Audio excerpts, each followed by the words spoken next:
Hello, unlike you, I am Dan Kennedy. I am with Dominic from the band Emu. Hello. Dominic. Thanks for having me. I'm happy to have you here. Thank you Yeah, for joining pleasure. us. This is the first time I've done an interview in a while, so I'm glad to be back in I'm action. so honored to be the first one in your new Thank series. You. Thank you so much. Yeah. So I guess we should jump right on in there and tell us. Sure. Tell us about your band Emu. Yeah. How was it putting together a band during COVID? Oh, man. And keeping it together when you can't tour, you can't gig, you can Yeah. only get together a couple times a week. Like, well, what is it? thankfully we're at the starting stages right now, which is pretty nice because we can sort of look to this future as the abstract thing while we're focusing on recording and just jamming and sort of to get to know each other more as musicians. But this is my first band that I'm leading, so it's also really interesting to be able to take my time in the pandemic. So I sort of have a bittersweet or love-hate relationship with it, if that makes sense. Yeah, but absolutely. Emu is cool because it's just me and my buds from where I work, and it's an interesting relationship to see each other at work, but also play together. Yes. So it feels like what in these pandemic days, after all this isolation, just having like a friend group is sort of insane, especially people who you can see and like create music with. It's awesome. So Emu is starting up, but we're gonna hit hard and we're gonna start recording soon. And we're hoping to get, just on the map, start touring and stuff like that. But putting in the work now and just learning. Excellent. A lot, excellent. yeah. So what kind of songs do you have right now? How many songs do you Ooh, guys yeah, have? like working songs specifically with Emu, we probably have about six. Six. I'd say. So- Yeah. That so are you- anywhere in terms of like finished creatively, like some songs are a lot more complete than others, but we'll just play them and sort of cycle them around. That's sort of like our process, but. So if you're going to do a gig right now, you could play 20 minutes.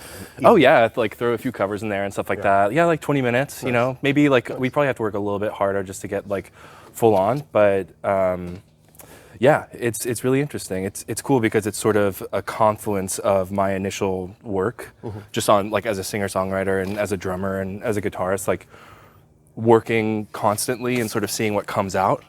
But the benefit of having a band like Emu is that I don't necessarily have to just be in my head the whole time. Yeah. And it's been really sort of grounding and humbling to be able to try to like communicate that to people. And you're communicating so much about like your interests and your soul in general. And to have someone just read that and then totally get it and then learn something, or you learn something from them. I mean, it's just so empowering. So. Oh, that's amazing. Yeah, definitely. That's amazing. Yeah.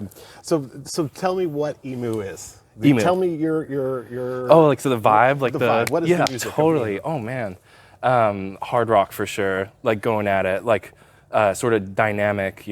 Shifting between a lot of different energies. Like, but so framed more within like sort of a hard rock band. So where I come from as a drummer, and therefore is everything I think is like really just Dave Grohl, Songs for the Deaf, like.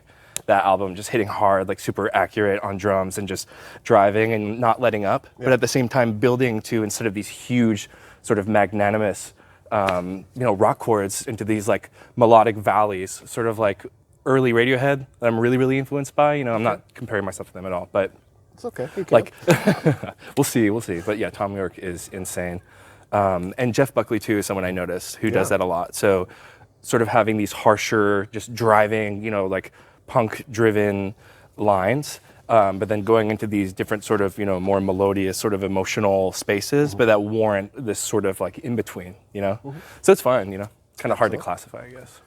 So, do you have a process that you use to show people your music that allows you to feel free enough to where you're not nervous, not anxious? Oh man, yeah, that's what I work on every single day of my life, because I find that my music and playing in any realm, even when I'm alone, is just so influenced by where I'm at the moment. And I'm someone who tries to work on myself constantly, so I'm always changing. And I notice that as I work, I work on meditation and I'm starting to become a massage therapist as well, so on yoga.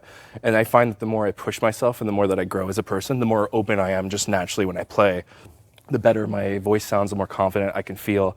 But when I do play around people, because the music is just so sort of intense, and another reason why emo is so great is because I can just take that and put it into a context where there's other people there, and I can sort of break it up. But just like emu is, just like we're starting, I'm also sort of on a personal journey, and my music is just sort of hand in hand with where I'm at. So every day I'm gonna get better, and hopefully every day it just becomes more natural, sort of more just intrinsic to who I am to just be able to sing and have people like just excited to hear about it, you know. But you know, it's just working on yourself as a person is, in my mind, the same thing as working on yourself as an artist. So I think that works for Yeah, me. yeah, for sure. Absolutely. Definitely can't hurt. yeah, Yeah, got to make yourself better before you can show everybody yeah, who you are. totally. You mentioned that you played the drums. Yes, You did yes. played the drums. Was that your first instrument? It was, yeah, absolutely. And how did you come to play the drums? No, What brought you to that? Yeah, okay, well, here we go. This is, it's funny too. Maybe you'll notice I speak so passionately about music because my parents owned a buy-sell trade music store, originally in San Francisco and then in Los Angeles, called Black Market Music. Okay. So I was born directly into this music world, Yeah. basically, of just like this really cool and hip, hip, I don't know, I was like a baby, but you know, just like this edgy store, and my parents knew everybody, you know, they were musicians themselves initially, so constantly there was just instruments around me, musicians around me, this business side of music around me, and there was always just drums. Yeah. Drums, I was always fascinated by drums. Mostly because they were like towering when I was a baby too, but just because I got to see so many cool people play drums, and my dad was also a drummer, that it was just always there. I don't know. It just spoke to me the most. Yeah. Because in many ways, it's like it's musical, but it's also just a complete experience, like a full body experience. Yeah. Very cool. Yeah, totally. And what was your first music memory that brought you where you are now? Whoa. Okay. You mean in the sense of like creating music or hearing music? Hearing music. Oh, okay. Is there a time in your life where you remember, wow, that is music and that is cool? Oh and yeah, that's what I need totally, to do? totally. And what's funny is there's been so many different times where that's happened to me in my life since then. Yeah. You know, where it's just like, holy shit, oh yeah, music can do that. But God, I listened to, for some reason in my head, is the Great Expectations soundtrack. The movie. Okay. Because, I mean, my parents would always play music, and I guess I had music around, but there are these, like, oftentimes soundtracks and just albums in my life that have a confluence of just these different styles of musicians that just speak to me kind of still. Great Expectations, I remember I heard, like, a Tori Amos song. I think it was called Siren. And if you listen to it now, sometimes I'll listen to it and I'll be like, oh, like, this song's hitting hard, or sometimes it's not. But Tori Amos, I think Iggy Pop is on there too. Wow. I can't remember who else, but namely those two, I remember for some reason. And then probably the biggest one for rock was Purple by Stone Temple Pilots. Wow. That whole album. Yeah, that's a great record. And next to that would probably be Belly Button by Jellyfish. If you know. I don't know who Oh, Jellyfish whoa. is, Yeah, but yeah. that's It's all hard to meet people who know this band. They're awesome though. They're like 90s sort of psych pop, kind of indebted to maybe like early 70s sort of funky stuff. Yeah. All right. Anyway, yeah. Stone Temple Pilots is up there. Great Expectations soundtrack for some reason. But yeah. Oh, all right, cool. Now, is there a song that you have thought to yourself, I wish I wrote that song? Oh my God, there's so many. I think about it. Grace by Jeff Buckley. I wish I was Jeff Buckley. Well, yeah, I think everyone does. Yes.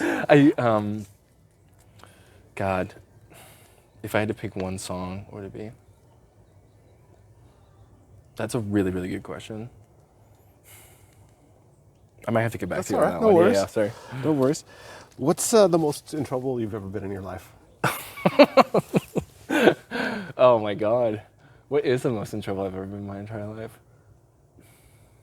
It could be perceived trouble. I mean, Sure. I think it's more so just like being young and being an idiot and then being in sort of emotional trouble, Yeah. you know, just finding yourself in like just stupid situations and just being really arrogant. That sort of trouble, I think, is the most trouble I've been in. But legally, no, never been, I'm clean. yeah, cool. Yeah, All there right. you What's the greatest joy in your life?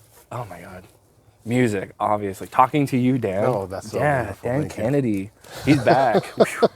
Watch out. That is the greatest joy in my life. Yeah. All right. Yes. Who first taught you to play music? Was that Ooh. your parents? As Yeah, well? yeah, totally. And I think also, whenever I think about playing music now, is at first, when I started playing guitar or when I started playing drums, I was like, okay, I'm going to learn how to do this. I'm going to go out and do it. And went out and met some amazing teachers, but very early on, just remember sort of being like, I kind of just want to strip everything that I know about this instrument away and just sort of be like, if I was just sort of to engage with this in my own way without any sort of influence, what would I come up with? So a lot of times that's how I've learned to play. It's more so in my style where I don't even think about like the numbers or the notes, and it's just like, okay, this sound is here and stuff, and it's inherently sort of percussive just because of me playing drums for so long. So here and there. So back to your band, Emu. Yes. I know that initially the band started out as a 3-drummer band. Yes, it still is. It still is. Yeah, it's because drummers are everywhere. The best part about that is I get to tell a lot of drummer jokes. But Yes. yeah, the 3-drummer band, it's really cool because we just have this inherent sensibility when we start playing something. It's like, oh yeah, that's right. Like, or that has potential, sort of, because we're thinking about like the whole song. We're thinking about the rhythm and sort of like the, I guess, like the rhythmic theme of the song. In many ways, it's very, very cool. There's a lot of drool though, because we're all drummers. You know, we're just there standing there going like, oh. But yeah, Everybody it's wants great. to play that part. Yeah, it's great so- because there's like this inherently baseline transparency in communication, which is fun. What other instruments do you play besides guitar? Okay, I'd be drums. most comfortable saying that I play drums, primarily guitar, bass. I'm learning piano, so I put singing before piano, and then probably percussion and a bunch of other stuff after that. But What's your favorite? oh, really, that's a really good question. Drums, because you can beat the shit out of them, or guitar, because you can just rip? You see how they're two different sides, yeah. though, you know? Oh man, yeah, I'd have to say drums probably. Yeah. Yeah, definitely. All right. I think we just lost a camera. That's okay. That's all right. That's how hard we're going. So you had talked about your parents. So, Yeah. So tell me about growing up with musicians. Oh yeah. Well, lots of big personalities is what I remember. We grew up in LA, and so I lived in the Hollywood Hills for a long time. So I just, at this point in our lives, at least from my understanding, like we had it pretty good. We had this business and everything. We had like a nice lifestyle. But growing up in music was really interesting because you have sort of this passionate sort of creation of music, and when you hear music, it takes you to these places, and a lot of times that's like sort of our own personal ideas of music. It's how we listen to it with our headphones. We're very close to it. Mm-hmm. But when you're in a store and when there's sort of a business side to music, mm-hmm. and there's sort of like a back door into looking at what like touring is like and what sort of these lifestyles are like, that's a whole interesting thing too, especially as a kid. So I think growing up with music was always very edgy and always very, I don't know, sort of adventurous, but also felt somewhat scary at times. But then there's also this side of like, when you look past that, or when you look at someone just playing music, mm-hmm. in the end, sort of kind of feels like it's all worth it. So having these sort of two ideas and being like, okay, well, what is music then, But ultimately, the most important thing is that it's what I make of it. It's like what I choose to do with it. Yeah. Okay. Well, I know your mom played in the band American Music Club. Yes. What do you remember about Mark Etzel? Oh, yeah, Mark or Etzel. Or anyone in the band? Yeah. I mean, again, I grew up sort of knowing these people and being around them. And, sorry, in different capacities at different times in my life. So I would go and see them to be like my mom's friend or something. And I'd be like, cool, whoa, like I've listened to your music. I know Voody from American Music Club, and he's just a great guy. But I never really got to see them play. Mm-hmm. So it was always like, okay, so they were in a band together, they're friends, they love this stuff. Mm-hmm. And I slowly started listening to a lot of my mom's music and their music, and I just loved it. I love, Red House Painters as well, mm-hmm. phenomenal. And my mom said that she knows Mark Kozelek, or she was like in the same sort of scene. Mm-hmm. And of course that blew my mind. Yeah. But I like the sort of edginess, like the fragility, but at the same time, this like confidence that projects out of music from that time, especially in San Francisco, and that sort of like, I don't even know if you call it rock. I don't know what you call it at the time. Like if you had to categorize that, like working class alternative. Yeah, totally. Almost, but there's even like I love Wilco, and I love sort of this like new Americana edge. There was that stuff in it too, which was super refreshing and very San Francisco. My mom is very San Francisco. Yeah. She's cool. I love my mom. Well, so pardon me. Yeah, it's okay. Pardon me. Yeah. There's a fire in Big Sur, so we're dealing with some smoke in the air. Yeah. So, sticking on your mom. Yes. Phrasing. to coin a phrase. Yeah.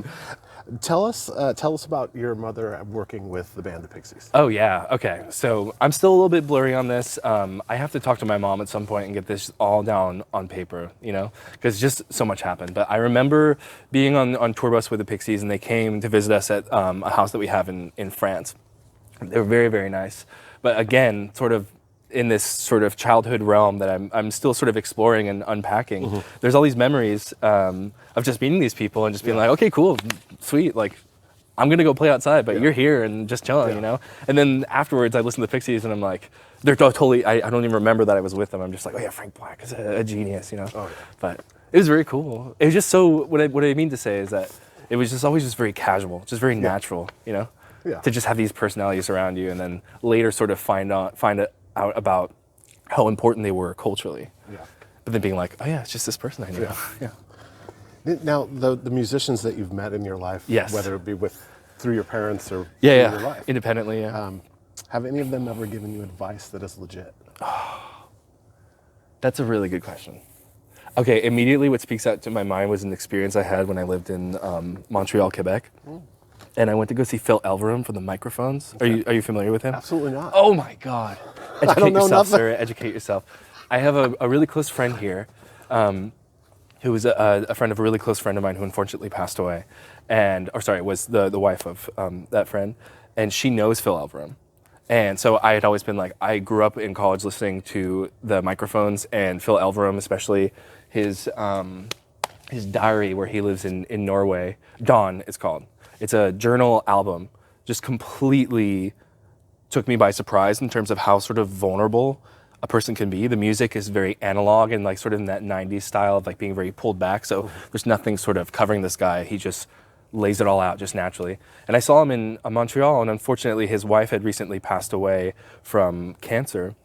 And she was from Quebec. She was from Montreal, actually. So him coming there was sort of a scene, but there was not a dry eye in the house the whole time. And for that, just that whole experience, just completely, I'm still getting emotional about it now, but just being so in the moment with people because of how vulnerable you can be, which inherently is sort of the creative part of making music. Like, you get creative with the instrument, but it's about making yourself vulnerable, sort of giving yourself over to the experience. And to see someone do this and see how how sort of like subdued it is, but how powerful it is, just blew my mind. So then I went to go see him in Oakland, and I ran into him and I said, hey, you're my friend's friend. My name's Dominic. I was shaking the whole time. I was so nervous. And we didn't really even talk about anything, but just this guy being so amazing, just so honest. Just meeting him just felt like an honor just off of that, you know? So sort of advice, not necessarily through words, but just by looking at someone who's living their life that way, which in my mind is like, what better advice could you get, you know? Than like an example, yeah. All right. Well, Dominic, Yeah. Emu, check him out. Yes. Check us out. Watch out for us. We're coming. Thank you so much for your time. Oh, cheers. Thank you, Dan. And welcome back. Thank you. What a pleasure.